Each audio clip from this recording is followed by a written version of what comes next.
Hi friends, good morning. Welcome back to my vlog. ಎಲ್ಲರೂ ಹೇಗಿದ್ದೀರಾ? ಚೆನ್ನಾಗಿದ್ದೀರಾ ಅನ್ಕೋತಾ ಇದ್ದೀನಿ. ನಾನು ಕೂಡ ಚೆನ್ನಾಗಿದ್ದೀನಿ. ನಾನು ಇವತ್ತು ನನ್ನ ಮಾರ್ನಿಂಗ್ ರೂಟೀನ್ನ ಶೇರ್ ಮಾಡ್ಕೋತಾ ಇದ್ದೀನಿ. ತುಂಬ ದಿನ ಆಯಿತು ವ್ಲಾಗ್ ಮಾಡಿಲ್ಲ, ವಿಡಿಯೋ ಮಾಡಿಲ್ಲ, ಹಾಕಿಲ್ಲ. ಹಾಗಾಗಿ ಇವತ್ತು ನನ್ನ ಮಾರ್ನಿಂಗ್ ರೂಟೀನ್ ಶೇರ್ ಮಾಡ್ಕೋತಾ ಇದ್ದೀನಿ. ಯಾಕೆ ಎಷ್ಟು ದಿನ ವಿಡಿಯೋ ಮಾಡಿಲ್ಲ ಅನ್ನೋದನ್ನು ಆಮೇಲೆ ಶೇರ್ ಮಾಡ್ತೀನಿ. ಫಸ್ಟು ಈಗ ಚಳಿ ಅಲ್ವಾ, ತುಂಬ ಚಳಿ ಇರುತ್ತೆ. ಬೆಳಗ್ಗೆ ಎದ್ದು ಸ್ವೆಟ್ರ್ ಹಾಕ್ಕೊಂಡಿದ್ದೀನಿ. ಫಸ್ಟ್ ಈಗ ಟೀ ಮಾಡ್ಕೊಂಡು ಕುಡಿದು ಆಮೇಲೆ ಮುಂದಿನ ಕೆಲಸ ಮಾಡ್ತೀನಿ. ಯಾಕಂದರೆ ಸಖತ್ತು ಚಳಿ ಇರುತ್ತಲ್ವ, ಹಾಗಾಗಿ ಫಸ್ಟು ಟೀ ಮಾಡ್ಕೊಂಡು ಕುಡಿದ್ಬಿಟ್ಟು ಆಮೇಲೆ ಮನೆ ಕೆಲಸ ಸ್ಟಾರ್ಟ್ ಮಾಡ್ತೀನಿ. ಇವತ್ತಿನ ತಿಂಡಿ ಏನೇನೋ ಮಾಡ್ತೀನಿ, ಹಾಗೆ ಇವತ್ತೇನೇನು ಕೆಲಸ ಆಗುತ್ತೆ ಅನ್ನೋದನ್ನು ಕೂಡ ಶೇರ್ ಮಾಡ್ತಾ ಹೋಗ್ತೀನಿ. ಪ್ಲೀಸ್ ಫ್ರೆಂಡ್ಸ್, ವಿಡಿಯೋ ಏನಾದರೂ ನಿಮಗೆ ಇಷ್ಟ ಅನಿಸಿದ್ರೆ ಮಾತ್ರ ಲೈಕ್ ಮಾಡಿ, ಇಲ್ಲಾಂದರೆ ನೋ ಪ್ರಾಬ್ಲಮ್.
ಇಲ್ಲೇ ಇದ್ದಾಳೆ ಫ್ರೆಂಡ್ಸ್. ಇವತ್ತು ತಿಂಡಿಗೆ ತರಕಾರಿ ಉಪ್ಪಿಟ್ಟು ಮಾಡೋಣ ಅಂತಂದು ಅಂದ್ಕೊಂಡಿದ್ದೀನಿ. ತರಕಾರಿ ಎಲ್ಲ ಹಾಕಿ ಉಪ್ಪಿಟ್ಟು ಮಾಡ್ತಿದ್ದೀನಿ. ಅಂದರೆ ಕ್ಯಾರೆಟು, ಬೀನ್ಸು ಮತ್ತು ಹಸಿ ಬಟಾಣಿ ಸಿಗುತ್ತಲ್ಲ ಈಗ, ಅದನ್ನೆಲ್ಲ ಹಾಕಿ ಉಪ್ಪಿಟ್ಟು ಮಾಡೋಣ. ನಾರ್ಮಲ್ ಉಪ್ಪಿಟ್ಟು ಮಾಡೋದಕ್ಕಿಂತ ತರಕಾರಿ ಉಪ್ಪಿಟ್ಟು ಮಾಡಿದರೆ ಸ್ವಲ್ಪ ಚೆನ್ನಾಗಿರುತ್ತೆ ಅಂತ ಹೇಳಿ ತರಕಾರಿ ಉಪ್ಪಿಟ್ಟು ಮಾಡ್ತಾಯಿದ್ದೀನಿ. ಯಾಕೆ ಬಂದೆ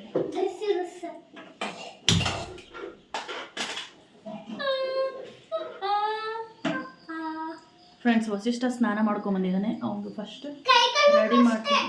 ಹೌದಾ? ಏಕೆ? ಹೌದಾ?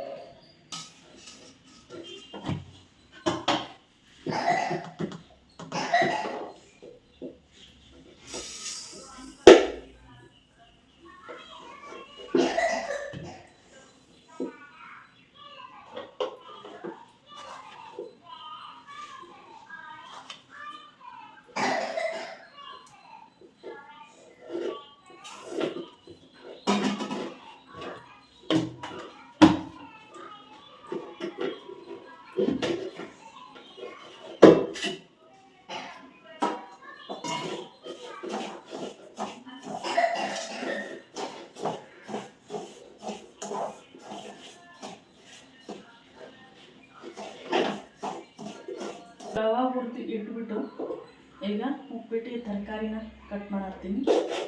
ನಾರ್ಮಲ್ ಉಪ್ಪಿಟ್ಟು ಮಾಡೋದಕ್ಕಿಂತ ತರಕಾರಿ ಉಪ್ಪಿಟ್ಟು ಮಾಡಿದ್ರೆ ತುಂಬ ಚೆನ್ನಾಗಿರುತ್ತೆ. ತರಕಾರಿನ ತಿಂದಾಗುತ್ತೆ ಮಕ್ಕಳಿಗೆ, ಹಾಗೆ ಉಪ್ಪಿಟ್ಟು ಕೂಡ ಟೇಸ್ಟ್ ಆಗಿರುತ್ತೆ.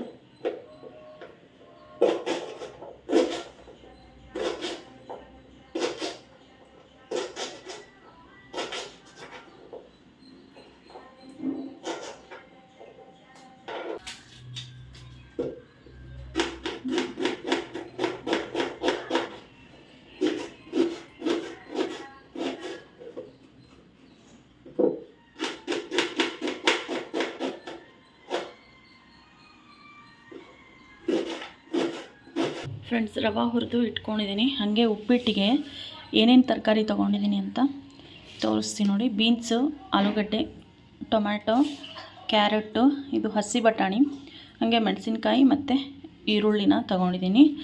ಇದಿಷ್ಟು ತರಕಾರಿನ ಉಪ್ಪಿಟ್ಟಿಗೆ ಹಾಕಿ ಮಾಡ್ತೀನಿ ನಾನಿವಾಗ. ಆಲ್ಮೋಸ್ಟ್ ಇದು ವೆಜಿಟೇಬಲ್ಸ್ ಪಲಾವ್ಗೆ ಯೂಸ್ ಮಾಡೋ ಅಷ್ಟು ತರಕಾರಿನೇ ಹಾಕಿದ್ದೀನಿ ನಾನೀಗ. ಇದರಲ್ಲಿ ಪಲಾವೇ ಮಾಡುವುದು, ಬಟ್ ಉಪ್ಪಿಟ್ಟು ಮಾಡಿದ್ರೆ ಇನ್ನೂ ಚೆನ್ನಾಗಿರುತ್ತೆ ಪಲಾವ್ಗಿಂತ. ಈಗ ಬನ್ನಿ ಹೆಂಗೆ ಮಾಡ್ತೀನಿ ಅನ್ನೋದನ್ನು ತೋರಿಸ್ತೀನಿ, ತರಕಾರಿ ಉಪ್ಪಿಟ್ಟನ್ನು. ಫ್ರೆಂಡ್ಸ್, ಇವಾಗ ಎಣ್ಣೆ ಕಾದೈತಿ, ಅದಕ್ಕೆ ನಾನು ಸ್ವಲ್ಪ ಉದ್ದಿನಬೇಳೆ ಹಾಗೆ ಉದ್ದಿನಬೇಳೆ ಹಾಕ್ತಿದ್ದೀನಿ, ಸ್ವಲ್ಪ ಕಡಲೆಬೇಳೆ ಹಾಕ್ತೀನಿ, ಸಾಸಿವೆ, ಸ್ವಲ್ಪ ಜೀರಿಗೆ, ಅದಾದಮೇಲೆ ಫಸ್ಟ್ ಈರುಳ್ಳಿ ಮೆಣಸಿನ್ಕಾಯಿ ಹಾಕ್ತೀನಿ.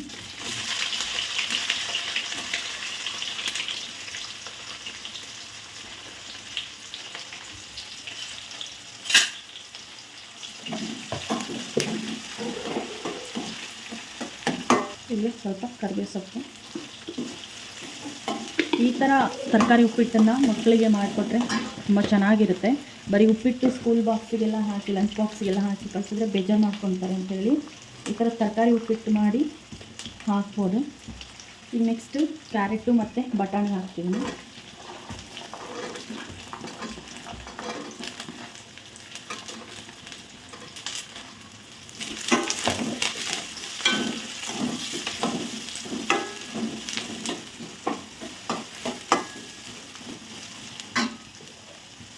ಅದಾದಮೇಲೆ ನೆಕ್ಸ್ಟು ಆಲೂಗಡ್ಡೆ ಮತ್ತು ಬೀನ್ಸ್ ಸೇರಿಸ್ತೀನಿ.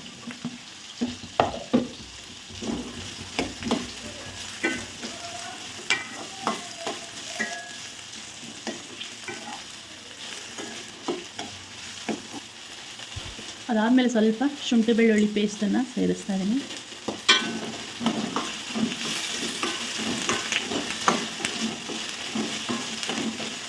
ಟೊಮ್ಯಾಟೊನ ಹಾಕ್ತೀನಿ.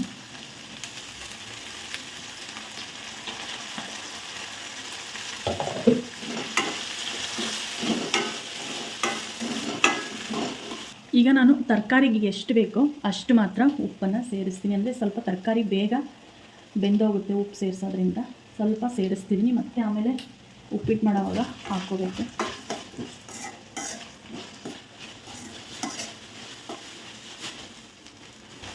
ಈಗ ಈ ತರಕಾರಿ ಒಂದು 5 ನಿಮಿಷ ಬೇಯಿಸ್ಕೋಬೇಕು, ಅಂದರೆ ಚೆನ್ನಾಗಿರುತ್ತೆ.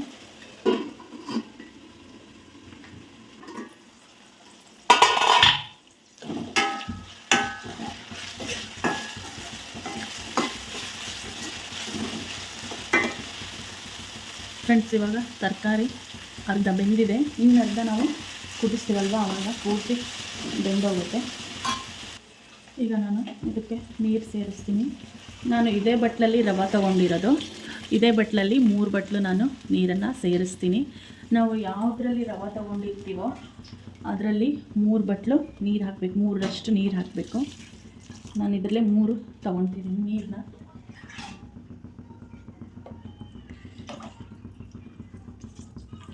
ಅಳತೆ ಗೊತ್ತಾಗಿಲ್ಲ, ಉದುರಾಗುತ್ತೆ ಇಲ್ಲ ಉಪ್ಪಿಟ್ಟು ತೆಳ್ಳಗಾಗುತ್ತೆ ಅನ್ನೋರು ಈ ರೀತಿ ಅಳತೆನ ನೆನಪಲ್ಲಿ ಇಟ್ಕೋಬೋದು. ಉಪ್ಪಿಟ್ಟು ಈ ಕಡೆ ತೆಳ್ಳಗೂ ಆಗೋಲ್ಲ, ಈ ಕಡೆ ತುಂಬಾ ಉದುರುದ್ರಾಗೂ ಆಗೋಲ್ಲ, ಚೆನ್ನಾಗಾಗುತ್ತೆ ಮೆತ್ತಗೆ. 1 ಬಟ್ಲು ರವೆ ತೊಗೊಂಡ್ರೆ ಅದರಲ್ಲಿ 3 ಬಟ್ಲು ನೀರು ಹಾಕಬೇಕು. ನೀವು ಯಾವ ಅಳತೆಲ್ಲಾದರೂ ತೊಗೊಳ್ಳಿ, ಒಟ್ಟು ರವೆ 3ರಷ್ಟು ನೀರನ್ನು ಸೇರಿಸ್ಬೇಕು ನಾವು. ಈಗ ರುಚಿಗೆ ತಕ್ಕಷ್ಟು ಉಪ್ಪನ್ನ ಸೇರಿಸ್ಕೊತೀನಿ. ಸ್ವಲ್ಪ ತರಕಾರಿಗೆ ಹಾಕಿದ್ದೆ ಆವಾಗಲೇ ನೋಡಿಕೊಂಡು ಹಾಕ್ಕೋತೀನಿ. ಹಾಗೆ ಕೊತ್ತಂಬರಿ ಸ್ವಲ್ಪ ಸೇರಿಸ್ಬಿಡ್ತೀನಿ ಇವಾಗಲೇ.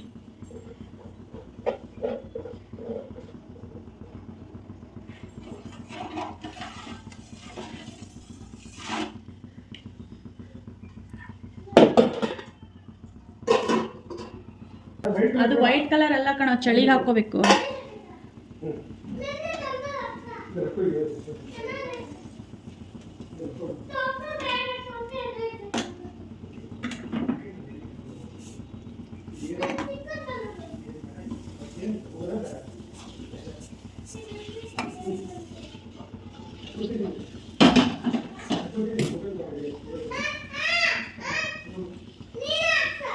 ಎದಕ್ಕೆ ಬಾಯ್ ಮಾಡ್ತೀಯ ಫ್ರೆಂಡ್ಸ್? ಉಪ್ಪಿಟ್ಟಿನ ಹೆಸರು ಕುದೀತಿತ್ತು, ಈಗ ರವೆ ಸೇರಿಸಿದ್ದೀನಿ. ಇದನ್ನು ಜಾಸ್ತಿ ಕುದಿಸ್ಬಾರ್ದು. ಎಲ್ಲಿ ಹೋಗ್ಬೇಕು? ಹಿಡಿ ತಿರ್ಕೊ.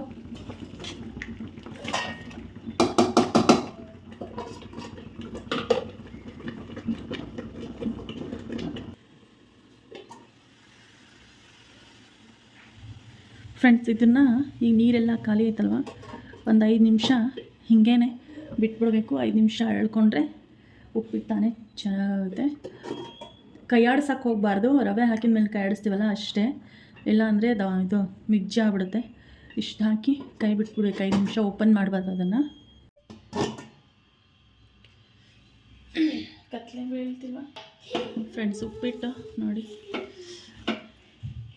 ತುಂಬಾ ಉದ್ರೂ ಆಗಿಲ್ಲ ಮತ್ತಂದರೆ ತೆಳ್ಳಗೂ ಆಗಿಲ್ಲ, ಕರೆಕ್ಟಾಗಿ ಆಗಿದೆ. ಒಳ್ಳೆ ತರಕಾರಿ ಪಲಾವ್ ಮಾಡಿದಾಗ ಆಗ್ತಲ್ಲ ಆ ಥರ ಆಗಿದೆ. ಈಗ ನಮ್ಮ ಗಾನುಗೆ ವಸಿಷ್ಠಂಗೆ ನಾನು ಸ್ಕೂಲಿಗೆ ಇದನ್ನೇ ಹಾಕಿ ಕಳಿಸ್ತೀನಿ ಬಾಕ್ಸಿಗೆ, ಲಂಚ್ ಬಾಕ್ಸಿಗೆ ಮಧ್ಯಾಹ್ನಕ್ಕೆ. ಚೆನ್ನಾಗಿರುತ್ತೆ.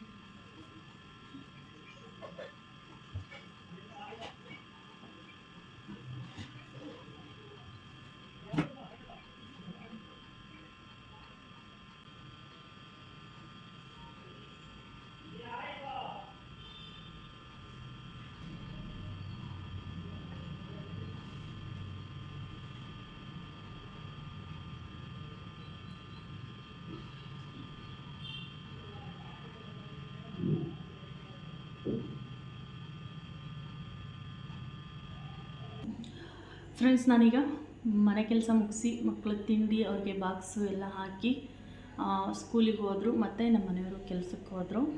ಈಗ ವ್ಲಾಗ್ನ ಮತ್ತೆ ಕಂಟಿನ್ಯೂ ಮಾಡ್ತಾಯಿದ್ದೀನಿ. ಇಷ್ಟು ದಿನ ಏನಕ್ಕೆ ವ್ಲಾಗ್ ಮಾಡಿಲ್ಲ ಅಂದರೆ, ನನಗೆ ಹುಷಾರಿರಲಿಲ್ಲ. ಒಂದು 1 ವೀಕ್ 10 ಡೇಸ್ ಹಾಸ್ಪಿಟ್ಲಲ್ಲಿ ಅಡ್ಮಿಟ್ ಇದ್ದೆ. ಅದೇ ಆದಮೇಲೆ ಮನೆಗೆ ಬಂದಮೇಲೆ ಮತ್ತು ಕೈಯಲ್ಲಿ ಸೂಜಿ ಇಟ್ಟಿದ್ರು, ಹಾಗಾಗಿ ನನಗೇನು ಕೆಲಸ ಮಾಡೋಕ್ಕಾಗ್ತಿರ್ಲಿಲ್ಲ. ಮತ್ತು ಇದು ರೈಟ್ ಸೈಡ್ ನೀವು ನೋಡಿರ್ಬೋದು, ಇದು ದೀಪಾವಳಿಲೇ ಆಗಿರೋ ಅಂಥದ್ದು. ಹಾಗಾಗಿ ನಾನು ಏನು ಕೆಲಸನ ಮಾಡ್ತಿರ್ಲಿಲ್ಲ. ಹಾಗಾಗಿ ನಾನು ಕೆಲಸ ಮಾಡಿದರೆ ವ್ಲಾಗ್ ಮಾಡಿ ವಿಡಿಯೋ ಮಾಡಿ ತೋರಿಸ್ಬೋದಿತ್ತು. ನಾನೇನು ಕೆಲಸ ಮಾಡ್ತಿರ್ಲಿಲ್ಲ, ಫುಲ್ ರೆಸ್ಟಲ್ಲಿದ್ದೆ. ಹಾಗಾಗಿ ನಮ್ಮ ಮನೆಯವರೇ ಕೆಲಸ ಮಾಡ್ತಿದ್ರು. ಅಂದರೆ ಬಟ್ಟೆ ಎಲ್ಲ ಮಿಷನ್ಗೆ ಹಾಕ್ತಿದ್ದೆ, ಬಟ್ ಪಾತ್ರೆ ತೊಳ್ಕೊಡ್ತಿದ್ರು ನಮ್ಮ ಮನೆಯವರು. ಅಡುಗೆನ ನಾನು ಲೆಫ್ಟ್ ಹ್ಯಾಂಡಲ್ಲಿ ಮಾಡ್ತಿದ್ದೆ.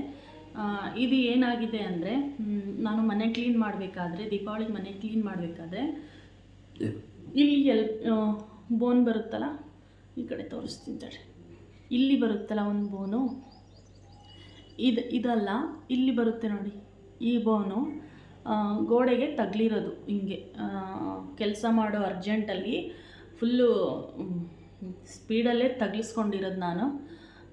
ಈ ಬೋನಲ್ಲ, ಇಲ್ಲಿ ಬರುತ್ತಲ್ಲ, ಇಲ್ಲಿ ತಗಲಿದ್ರೆ ತುಂಬ ನೋವಾಗುತ್ತೆ. ಬಂದು ಫೋರ್ಸಿಗೆ ಹೊಡ್ಕೊಂಡಿರೋದ್ರಿಂದ ಈ ಬೋನ್ ಮೇಲೆ, ಇಲ್ಲಿ ಬೋನ್ ಇರುತ್ತಲ್ಲ ಎಲುಬು, ಇದ್ರ ಮೇಲೆ ಮಸಲ್ಸ್ ಎಲ್ಲ ಇರುತ್ತಲ್ಲ ಒಳಗಡೆ, ಅದು ಓಪನ್ ಆಗಿದೆ. ಬೋನ್ ಬಿಟ್ಟು ಡಿವೈಡ್ ಆಗಿದೆ. ಬೋನು ಮತ್ತು ಮಸಲ್ ಯಾವಾಗಲೂ ನಮ್ಮ ಬಾಡೀಲಿ ಜಾಯಿಂಟ್ ಇರುತ್ತೆ. ಬಟ್ ಈ ಕೈಯಲ್ಲಿ ಏನಾಗಿದೆ ಅಂದರೆ, ಈ ಎಲುಬಿಂದ ಮಸಲ್ ಅಂದರೆ ಮಾಂಸಖಂಡ ಅಂಟ್ಕೊಂಡಿರುತ್ತಲ್ಲ ಎಲುಬಿಗೆ, ಅದು ಬಿಟ್ಕೊಂಡಿದೆ ಎಲುಬನ್ನು. ಈಗ ಅದು ಕುತ್ಕೊಳ್ಳೋದಕ್ಕೆ 1 ತಿಂಗಳು ಟೈಮ್ ಬೇಕು ಅಂತ ಹೇಳಿದ್ದಾರೆ ಡಾಕ್ಟ್ರು. ಡೈಲಿ ಇದನ್ನು ಸುತ್ತಕೊಂಡೇ ಇರಬೇಕು. ಮತ್ತು ಆಯಿಲ್ ಮಸಾಜ್ ಕೊಟ್ಟಿದ್ದಾರೆ. ಭಾರದ ಕೆಲಸ ಏನೂ ಮಾಡೋಕ್ಕಾಗಲ್ಲ. ನನಗೆ ರಬ್ಬರ್ ಬ್ಯಾಂಡ್ ಟ್ವಿಸ್ಟ್ ಮಾಡಿ ಅಥವಾ ಬಾಚಣಿಕೆಯಿಂದ ಕ್ಲಿಪ್ಪನ್ನು ಹಿಂಗೆ ಬಾಚ್ಕೊಳೋಕ್ಕೂ ಬರಲ್ಲ, ಕ್ಲಿಪ್ಪನ್ನು ಹಿಂಗೆ ಪ್ರೆಸ್ ಮಾಡೋಕ್ಕೂ ಬರಲ್ಲ. ಇಲ್ಲಿ ಏನಾದರೂ ನಾನು ಮೂಮೆಂಟ್ ಮಾಡಿದ್ರೆ ಇಲ್ಲಿ ನಂಗೆ ನೋವಾಗುತ್ತೆ. ಯಾಕಂದರೆ ಅದು ಇನ್ನೂ ಮೋಸ್ಟ್ಲಿ ಕೂತಿಲ್ಲ ಅನಿಸುತ್ತೆ, ಗೊತ್ತಿಲ್ಲ. 1 ಮಂತ್ ಆಯಿತು ನಾನು ಇನ್ನು ಹಾಕೋತಾ ಇದ್ದೀನಿ. ನೋವು ಕಡಿಮೆ ಆಗಿಲ್ಲ. ಮತ್ತೆ ಹೋಗಿ ತೋರಿಸ್ಬೇಕು ಡಾಕ್ಟ್ರಿಗೆ. ಮಾತ್ರೆಗಳು ಕೊಟ್ಟಿದ್ದಾರೆ, ಆಯಿಲ್ ಮಸಾಜ್ ಕೊಟ್ಟಿದ್ದಾರೆ, ಇದನ್ನು ಹಾಕ್ಕೊಂಡಿರಬೇಕು. ಸಖತ್ ಹಿಂಸೆ ಆಗುತ್ತೆ ನನಗೆ. ಒಂದು ಅಡುಗೆ ಮಾಡುವಾಗ ಚೊಂಬನ್ನು ಎತ್ಕೊಳ್ಳೋಕ್ಕಾಗಲ್ಲ ಬಲಗೈಯಿಂದ, ನಾನು ಎಡಗೈಲೇ ಕೆಲಸ ಮಾಡಬೇಕು. ಹಾಗಾಗಿ ನಮ್ಮ ಮನೆಯವ್ರು ಹೆಲ್ಪ್ ಮಾಡ್ತಿರ್ತಾರಲ್ಲ, ಹಾಗಾಗಿ ನಾನು ವೀಡಿಯೋ ಕಡೆ ಗಮನನೇ ಕೊಟ್ಟಿಲ್ಲ. ಇಷ್ಟು ದಿನ ಆಯಿತು, ಇನ್ನೂ ನೋವು ಕಡಿಮೆ ಆಗಿಲ್ಲ. ವೀಡಿಯೋ ಮಾಡ್ಕೊತ ಕೆಲಸ ಮೊದಲೇ ಲೆಫ್ಟ್ ಹ್ಯಾಂಡಲ್ಲಿ ಕೆಲಸ ಮಾಡೋದ್ರಿಂದ ಲೇಟು. ಇನ್ನು ಅದರಲ್ಲೂ ವೀಡಿಯೋ ಮಾಡ್ಕೊಂಡು ಕೆಲಸ ಮಾಡಿದ್ರೆ ಇನ್ನೂ ಲೇಟ್ ಆಗುತ್ತೆ ಅಂಥೇಳಿ ನಾನು ವೀಡಿಯೋನೇ ಮಾಡ್ತಿರಲಿಲ್ಲ. ಹಂಗಾಗಿ ಎಷ್ಟು ದಿನ ಆಯಿತು, ತುಳಸಿ ಹಬ್ಬನೇ ಲಾಸ್ಟ್ ಅನಿಸುತ್ತೆ ನಾನು ವೀಡಿಯೋ ಮಾಡಿರೋದು. ಮತ್ತೆ ಮಾಡೇ ಇಲ್ಲ, ಫುಲ್ ರೆಸ್ಟಲ್ಲೇ ಇದ್ದೆ. ಇನ್ಮೇಲೆ ಆದಾಗ ವೀಡಿಯೋ ಮಾಡಿ ಹಾಕ್ತೀನಿ, ನೋಡಿ ಸಪೋರ್ಟ್ ಮಾಡಿ, ಹಾಗೆಯೇ ಲೈಕ್ ಮಾಡಿ. ಇದು ಆಲ್ಮೋಸ್ಟ್ 1 ತಿಂಗಳಾಯಿತು, ಇನ್ನೂ ಕಡಿಮೆ ಆಗಿಲ್ಲ. ನೋಡಬೇಕು. ಮತ್ತು ಹಾಸ್ಪಿಟ್ಲಿಗೆ ಹೋದಾಗ ಡಾಕ್ಟ್ರ್ ಏನು ಹೇಳ್ತಾರೆ ಅಂತ ಕೇಳಬೇಕಾಗುತ್ತೆ. ಫ್ರೆಂಡ್ಸ್, ನಮ್ಮ ಮನೆಯವ್ರು ಫೋನ್ ಮಾಡಿದ್ರು, ಹಂಗಾಗಿ ವಿಡಿಯೋ ಡಿಸ್ಕಂಟಿನ್ಯೂ ಆಯಿತು. ಇದನ್ನು ಮತ್ತೆ ನಾನು ಈ 1 ಮಂತ್ ಆಗ್ತಾ ಬಂತು, ಕಡಿಮೆ ಆಗಿಲ್ಲ ನೋವು. ಮತ್ತೆ ಹೋಗಿ ಡಾಕ್ಟ್ರ್ ಹತ್ರ ತೋರಿಸ್ಕೋಬೇಕು. ನಾನು ಏನು ಅಂದ್ಕೊಂಡಿದ್ದೆ ಅಂದರೆ, ಈಗ ಮಾಮೂಲಿ ಮನೇಲಿ ಕೆಲಸ ಮಾಡೋವಾಗ ಮೊಣಕೈಗೆ ನಾವು ಏನಾದರೂ ಬಡಿಸ್ಕೊತೀವಿ, ತಗಲುತ್ತೆ, ನೋವಾಗುತ್ತೆ, ಮತ್ತೆ ಸ್ವಲ್ಪ ದಿನ ಕಡಿಮೆ ಆಗುತ್ತೆ. ಹಿಂಗೆ ಸುಮಾರು ಸಲ ಆಗಿದೆ ನನಗೆ. ನಾನು ಹಾಗೆ ಅಂದ್ಕೊಂಡಿದ್ದು, ಬಟ್ ಅದು ಇಷ್ಟೊಂದು ದೊಡ್ಡದಾಗಿ ಒಂಚೂರೇ ಬಡ್ದಿರೋದು ಏನು ಅಂತಲೇ ಗೊತ್ತಾಗಲಿಲ್ಲ. ಬಟ್ ಟೈಮ್ ಸರಿ ಇಲ್ಲ ಅಂದಾಗ ನಾವು ಕುಂತಲ್ಲೂ ಏನು ಬೇಕಾದರೂ ಆಗಬಹುದು, ಆ ಥರ ಹಂಗಾಗಿದೆ. ಗೊತ್ತಿಲ್ಲ ಮತ್ತೇನು. ಇದು ಇಷ್ಟಕ್ಕೆ ಕಡಿಮೆ ಆಗಿಲ್ಲ ಅಂದರೆ ಮುಂದೆ ಅದು ಇದು ಬರುತ್ತಲ್ಲ, ಪ್ಲಾಸ್ಟರ್ ಹಾಕ್ಬಿಟ್ಟು ಹಿಂಗೆ ಕೈ ಕತ್ತಲ್ಲೇ ಕಟ್ಕೋಬೇಕಲ್ಲ, ಆ ಥರ ಏನಾದರೂ ಕಟ್ತಾರ ಅಂತ ನನಗೂ ಅನುಮಾನ ಇದೆ. ನನಗೆ ಆ್ಯಕ್ಚುಲಿ ಹೇಳಬೇಕು ಅಂದರೆ ಹಿಟ್ಟು ಕಲಸೋಕ್ಕೆ ಬರಲ್ಲ ಈ ಕೈಲಿ. ಚಪಾತಿ ಹಿಟ್ಟು ಕಲ್ಸೋಕ್ಕೆ ಬರಲ್ಲ, ರೊಟ್ಟಿ ಹಿಟ್ಟು ಕಲ್ಸೋಕ್ಕೆ ಬರಲ್ಲ. ಎಡಗೈಯಿಂದನೇ ಕಲಿಸ್ಕೊಂಡ್ಬಿಟ್ಟು ಮಾಡ್ತಿರ್ತೀನಿ. ಬಟ್ಟೆ ಮಿಷಿನ್ಗೆ ಹಾಕ್ತೀನಿ. ಮಿಷನಲ್ಲಂತೂ ಅಷ್ಟು ಕ್ಲೀನಾಗಿ ಬರಲ್ಲ ಬಟ್ಟೆ. ವೈಟ್ ಬಟ್ಟೆ ಅಂತೂ ಕ್ಲೀನೇ ಆಗೋಲ್ಲ, ಕಲರ್ ಬಟ್ಟೆ ಕ್ಲೀನ್ ಆಗುತ್ತೆ. ನೋಡೋಣ ಅಂತ ನಿನ್ನೆ ಬಟ್ಟೆ ನಾವು ಸ್ವಲ್ಪ ವೈಟ್ ಯೂನಿಫಾರ್ಮ್ ಎಲ್ಲ ಇರುತ್ತಲ್ಲ, ಕೈಲೇ ಬ್ರಷ್ ಹಾಕಿ ಒಗ್ದು ನಿಧಾನಕ್ಕೆ. ಇವತ್ತಂತೂ ಕೈ ಮೇಲೆ ಇಳ್ಸೋಕ್ಕೆ ಅಂತನೋ ಬರ್ತಿಲ್ಲ, ಗೊತ್ತಿಲ್ಲ. ಹೋಗಿ ತೋರಿಸ್ಬೇಕು ಇನ್ನೊಂದ್ಸಲಿ, ಏನು ಹೇಳ್ತಾರೆ ಅಂತ ಗೊತ್ತಿಲ್ಲ. ಒಟ್ಟಿನಲ್ಲಿ ಟೈಮ್ ಕೆಟ್ಟಾಗ ಏನು ಬೇಕಾದರೂ ಆಗುತ್ತೆ, ಹಂಗಂತ ನಾನೇನು ಹೆದರ್ಕೊಳ್ಳಲ್ಲ. ನೋವಿದ್ದರೆ ಇರಲಿ ಅಂತ ನಾನು ಆದಷ್ಟು ಕೆಲಸ ಮಾಡ್ಕೋತಾ ಇದ್ದೀನಿ. ಇಲ್ಲ ಹಂಗೆ ಸುಮ್ಮನೆ ಬಿಟ್ಟರೆ ಇನ್ನೂ ಜಾಸ್ತಿ ಇದಾಗುತ್ತೆ. ಒಟ್ಟಿನಲ್ಲಿ ಡಾಕ್ಟ್ರ್ ಹೇಳಿದರು, ಏನು ಭಾರ ಕೈ ಹಿಂಗೆ ಹಿಡ್ಕೊಂಡಿರಬೇಕು, ಅಂದರೆ ಅದು ಮಸಲ್ ಬೋನ್ಗೆ ಮತ್ತೆ ತಿರ್ಗಾ ಅಂಟ್ಕೊಳ್ಳುತ್ತೆ, ಕೂತ್ಕೊಳ್ಳುತ್ತೆ ಅಂತ ಹೇಳಿದರು. ನಾನು ಎಲ್ಲಿ ಇರೋಕ್ಕಾಗುತ್ತೆ ಹೇಳಿ, ಮನೇಲಿ ಹೆಣ್ಮಕ್ಳಿಗೆ ಮನೆ ಕೆಲಸ ಮಾಡಿಕೊಂಡು ಮಕ್ಕಳನ್ನ ನೋಡ್ಕೊಳ್ಳೋದ್ರಲ್ಲಿ ಸಾಧ್ಯನೇ ಇಲ್ಲ. ನೋಡೋಣ ಏನೇನಾಗುತ್ತೆ ಅಂತ ಗೊತ್ತಿಲ್ಲ. ಅದೇ ಕಾರಣಕ್ಕಾಗಿ ನಾನು ಆಲ್ಮೋಸ್ಟ್ 15 ದಿನ ಆಯಿತು ಅನಿಸುತ್ತೆ ವೀಡಿಯೋನೇ ಹಾಕಿಲ್ಲ. ನನಗೆ ಟೈಮ್ ಸಿಕ್ಕಾಗ ಸ್ವಲ್ಪ ವೀಡಿಯೋನ ಮಾಡಿಕೊಂಡು ಹಾಕೋದಕ್ಕೆ ಟ್ರೈ ಮಾಡ್ತೀನಿ. ಪ್ಲೀಸ್ ನೋಡಿ ಸಪೋರ್ಟ್ ಮಾಡಿ ಫ್ರೆಂಡ್ಸ್.